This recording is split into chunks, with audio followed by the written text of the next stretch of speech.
Excellency, the Governor of Lagos State, for the information and strategy, Special Advisor for Rural Development, Heads of Department, distinguished gentlemen, for the 2015 Ministerial Press Briefing, and this time around we have the Ministry of Rural Development.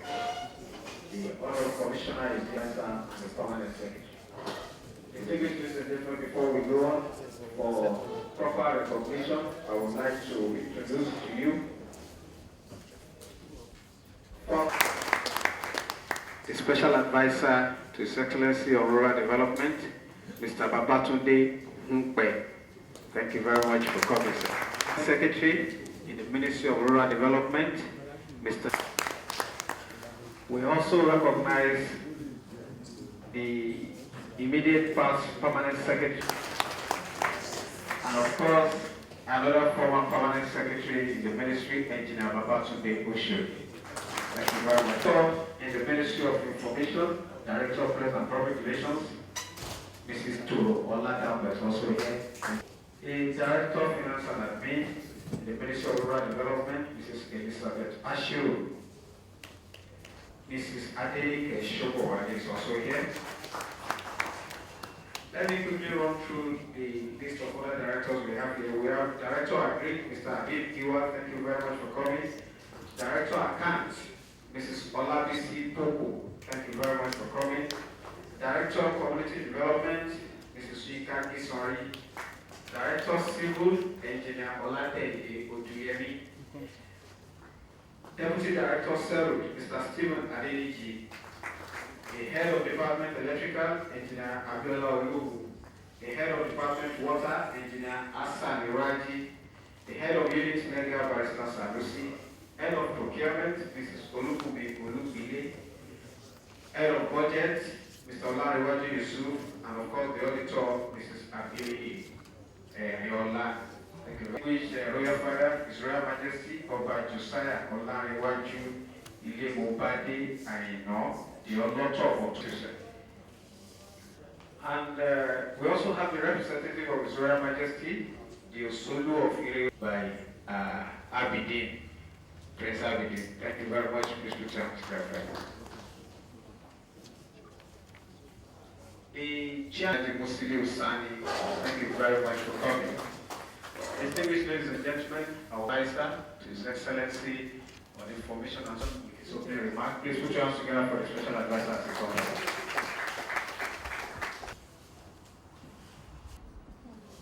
So many directors. My pleasure to have you here today. Kabisi, Kabi Peluri, Kiba Akpedese, Kibi Kerema Kosi, Kia Mo, you know them as before I introduce the Honorable Commissioner for Rural Development, Mr. Babatunde Ragge Fashola, Senior Advocate of Nigeria, and all the ministries were capping up on what has taken place on, in the past 8 years. Negotiations have given verdict that they've enjoyed a prosperous 8 years under Babatunde Ragge Fashola. What we are doing here is what we, has become an annual ritual with us, trying to tell the people what we've been doing with the taxpayers' time and resources. And again, today will not be any exemption. And I know the Ministry of Rural Development is fully prepared. They are doing this so that we can give answers to a lot of questions that are out there for members of the public. I'm not the person in focus. It is the Ministry of Rural Development. Let me humbly invite the Honorable Commissioner for Rural Development, Mr. Cornelius Ojelabi, to come forward and tell us what the ministry has been doing in the past 1 year and cap what we have done in the past decades. You're welcome, sir.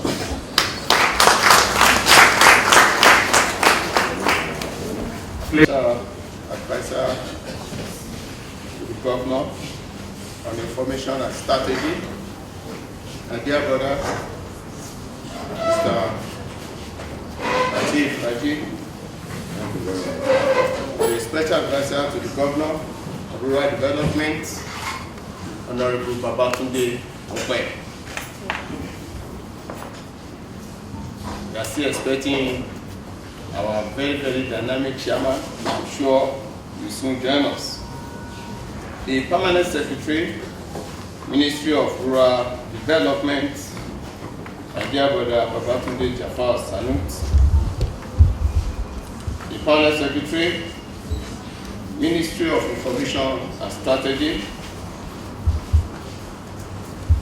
The immediate past permanent secretaries, Ministry of Rural Development, Mr. Ago, and our dear brother, Mr. B. Oshodi. Your Royal Majesty, Kabisi, Oba Josiah Oladiwaju, the Oloto of Oto, the representative of His Royal Majesty, Oba Adekanbi Durosimi, the Usulu of Iriwe Kingdom, directors and HODs, Ministry of Rural Development, Director of Press and Public Relations, Ministry of Information, my dear Chairman, the CD Chairman of the Advisory Council Lagos State, the State Coordinator of Labour Watch, other CDC chairmen in Lagos State, the area commanders of Labour Watch, the NEPO from various local governments, the chief washers, all stakeholders in the rural development sector, members of the press, distinguished guests, and well-wishers, ladies and gentlemen. Today is a very, very important day, the day that has been set aside to give account of stewardship of Ministry of Rural Development in the last 4 years, and cumulatively the second term of His Excellency, the Governor of Lagos State, Mr. Babatunde Raji Fashola, Senior Advocate of Nigeria. I will give you the details of what we have done in the last 4 years and give you the cumulative intervention as far as Ministry of Rural Development is concerned, to actually know and at the same time keep you abreast.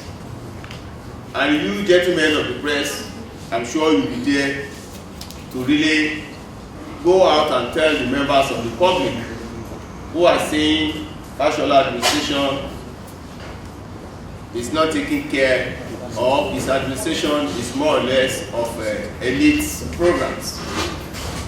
But to the best of my knowledge, I think his administration has intervened in making sure that the dividends of democracy is actually gets to the people at the grassroots level.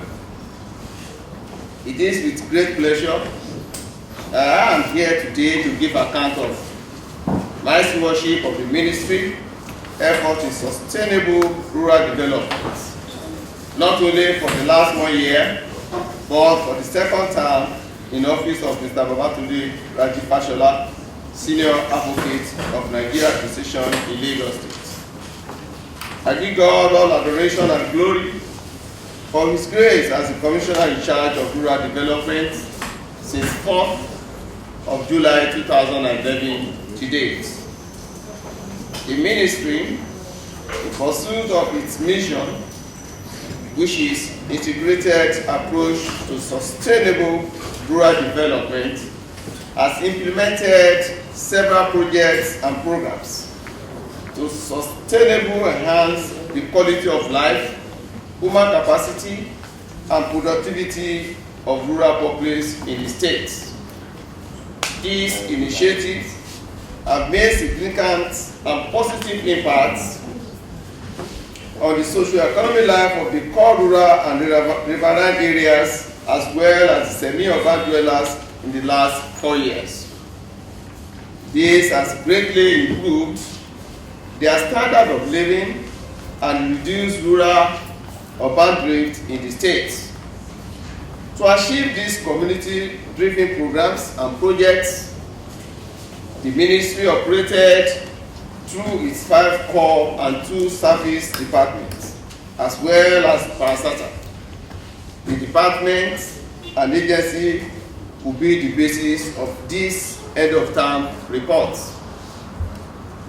Our ministry, we have a department that is known and called Rural Water and Sanitation Services. This is the department that sees to the type of water being taken by the rural people. We are talking of borehole, we are talking of solar power borehole, we are talking of micro water scheme that can serve a population of nothing less than 5,000. Equally, the sanitation aspect of it, eradication of open defecation, hand washing, and a host of other things. It is this particular department that has been saddled with responsibility of implementing this program. Equally, we have a department that is known and called Rural Electrification, which most of us are quite aware of.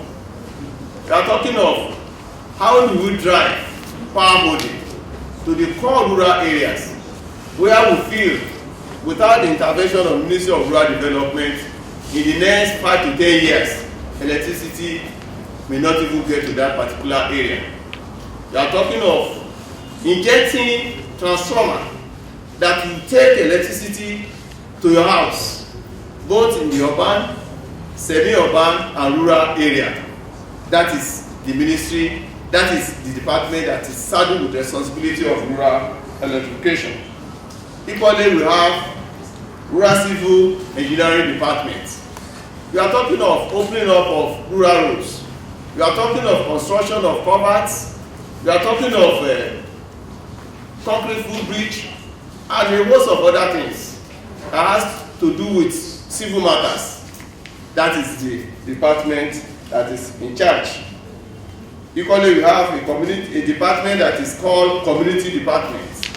The coordination of over 3,000 community development associations in the state, keeping the CDA abreast as to the activities of the state government, representing the interests of the government at that particular level, the coordination of our washers, that is known as neighbor watch, that is regarded as our own community police.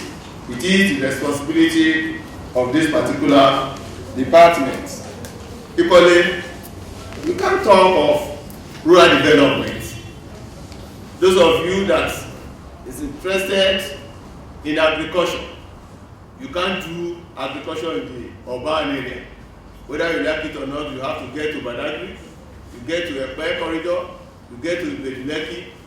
That is the responsibility of rural agriculture. Then finance and admin of the ministry, in charge with general administration, the disbursement, collation, and a host of other things.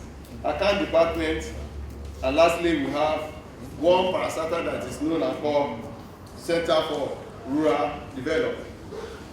It is the Center for Rural Development that move around, do a survey, do a research. What is the need of the rural people? What is their priority needs? Aggregate this to the ministry. The one that falls under the purview of Ministry of Rural Development will see within the limited resources at our disposal to input it into our own budget. The one that falls under the purview of Ministry of Education, we pass it to Ministry of Education. The one that has to do with health and so on and so forth. That is the responsibility of rural development. Then making a cautious intervention as to the plants that are bound within this rural area. What is the benefit? What sort of benefit can we really derive from it? So that particular parastatal is saddled with the responsibility. And today, I'm happy to stand before you that all the departments I've mentioned, they have performed creditably well to the administration of Governor Babatunde Raji Fashola. I now go ahead to keep you abreast. What is it that Water Department has done in the last 4 years? Then we now give you the cumulative of what this particular department has done within the last 8 years. Within the last 4 years of the second term of Governor Babatunde Raji Fashola, we have different types of water system. We have one that we call solar powered modified type A. This solar powered type A can serve a population of 3,000. Between 2011 to 2015, a total of 47 of our type A solar power project was constructed. And cumulatively, between 2007 to 2015, we've been able to construct a total of 126 solar type A water projects. What is the difference? The difference as to this particular solar power borehole does not require energy, does not require generator. Once there is a ray of sunlight, it gets going and it can supply water throughout the day to a population of nothing less than 3,000 on daily basis. The second category of our modified type A also can serve a population of another 3,000 people per day. But this one, it has to be powered by electricity. And in our effort, because of the problem confronting our nation as a result of electricity, once we have this particular project, we have a backup a backup generator duly managed by the community development associations within that particular area where the project is sited. So between 2011 to date, we have successfully executed a total of 26 of this type of water project. And between 2007 to 2015, we did a total of 191 modified type A borehole across Lagos State. The next is another type A, which can serve a population of 2,000. Between 2011 to 2015, we did 19, and cumulatively between 2007 to 2015, we did a total of 225 of that type A. We have type B, can serve a population of 300 people per day. We are moving gradually from this because of the population explosion of our area. Majorly, we are now concentrating on solar powered and modified type A. So between 2007 to 2015, we have a total of 25. The same thing with type C, type D, 29, 40. Then we now have a micro water scheme. Our micro water scheme can serve a population of nothing less than 5,000 with a reticulation of fetching points of nothing less than 10 to 12 fetching points, and can cover a radius of nothing less than 1 kilometer. Between 2011 to 2015, we did one, and cumulatively between 2007 to 2011, we did 5. Then management. When we came on board, we met these micro water schemes that were initially transferred to local government for proper management. Many of them were no longer functioning. We faced the matter squarely, realizing that the local government may not really have the capacity for maintenance because of the epileptic nature of our electricity. So we now engage the management of the totality of our 28 micro water schemes across the state through a PP. And today, I'm highly delighted that the totality of the 28 micro water scheme that we have in Lagos State are working at nothing less than 85% performance as of today. Before I leave that aspect, may I call all the CDC chairmen, the CDA chairmen that are here to really come on board, take ownership of this project. Like I said, we have a total of 28 that are working today, and we intend to rehabilitate additional 2. But the cost of sustaining the project is enormous on the government. And I want you to realize that even those of us that are living in the urban area, when water is connected to your house, on monthly basis, you pay certain amount of money for the service being rendered. And aside from that, virtually all of us that are here this afternoon, we buy table water. And if you don't buy table water, we buy pure water. You buy an average of nothing less than 2 to 3 bags of pure water on weekly basis. And if you aggregate that, that's about 300 to 400 on weekly basis. And if you multiply that by 4, you know what I mean. So I want to urge the Community Development Association to take ownership of this particular project by making, because we can't continue to manage these micro water schemes for you. We have other communities that are agitating for one thing or the other, and the resources at the disposal of the government is not enough to meet the needs of the people.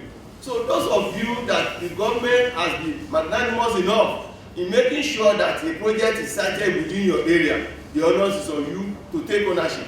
And I told you how you can go about this thing. It's just a matter of galvanizing the members of the public that are benefiting from this particular microwater scheme, have a sensor of the number of houses that are benefiting, then have a town hall meeting, aggregate the economic capability of the people, and agree how much can we be paying on monthly basis.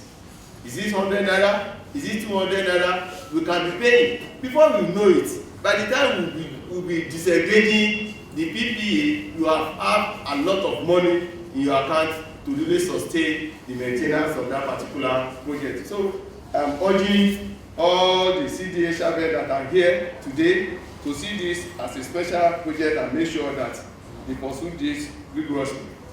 So that is our achievement. If you have any question regarding that, I have a very, very capable head of department. His name is Engineer Yunusa.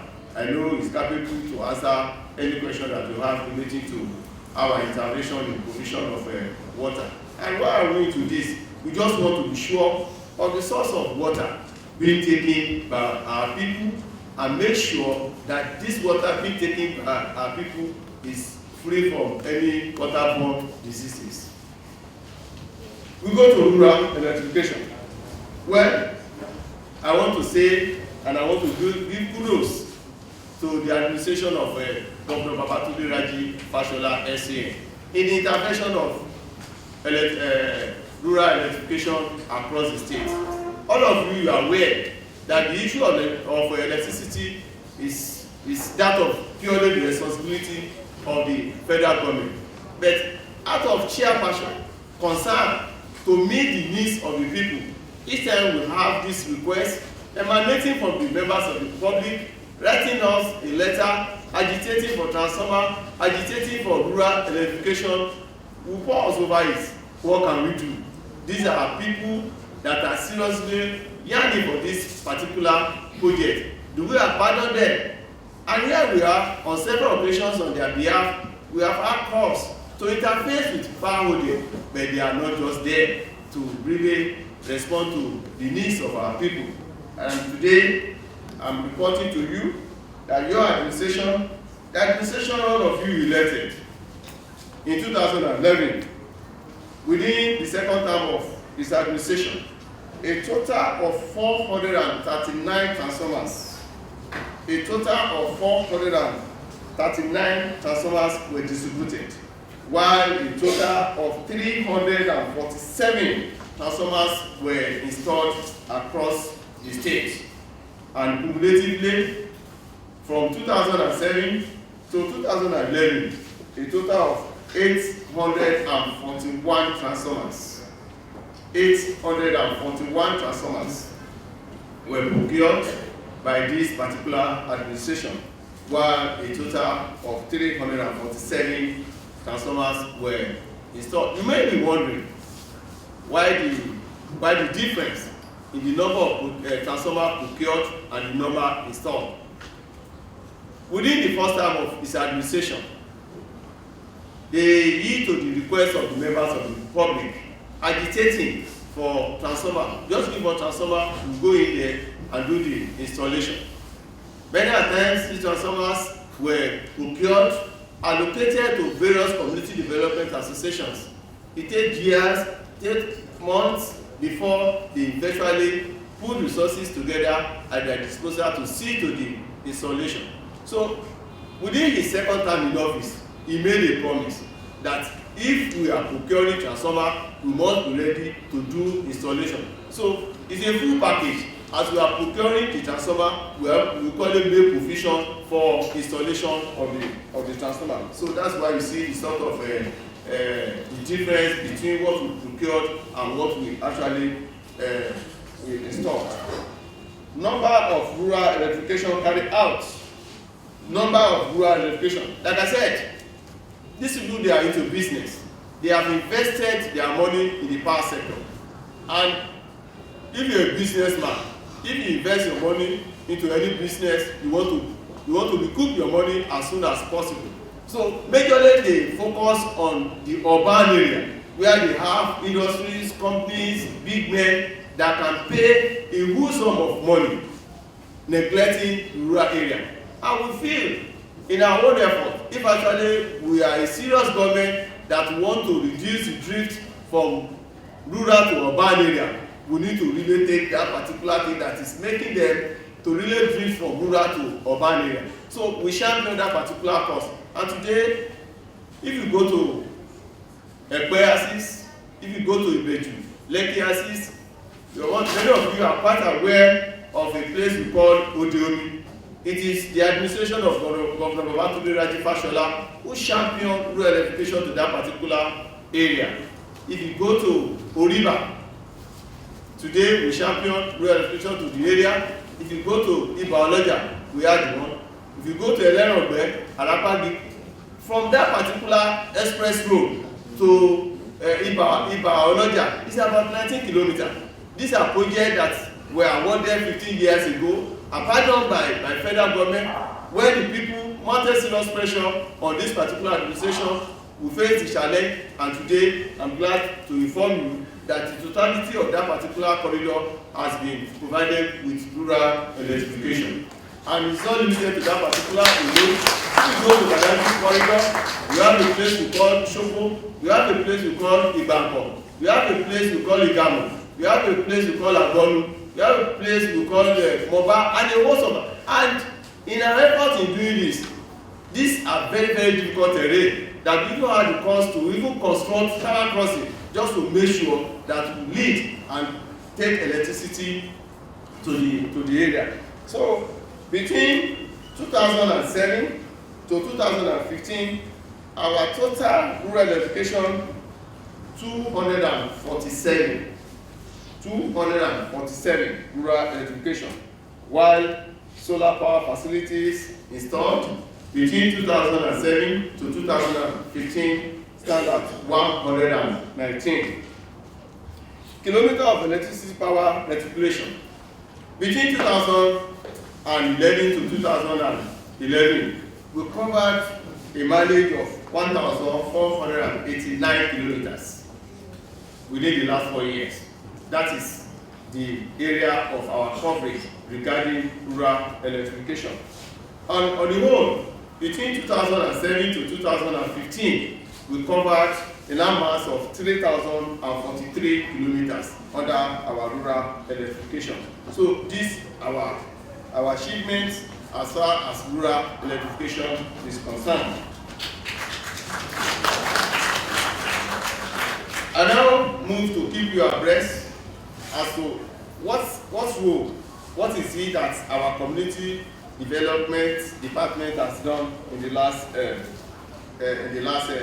4 years. Registration of community development associations. Within the second term of this particular administration, we registered because that is the only way you can partner with us. Our projects are community driven. And what do I mean by community driven? We want the requests because these are people that are living within that particular corridor and they know where the shoe fishes them.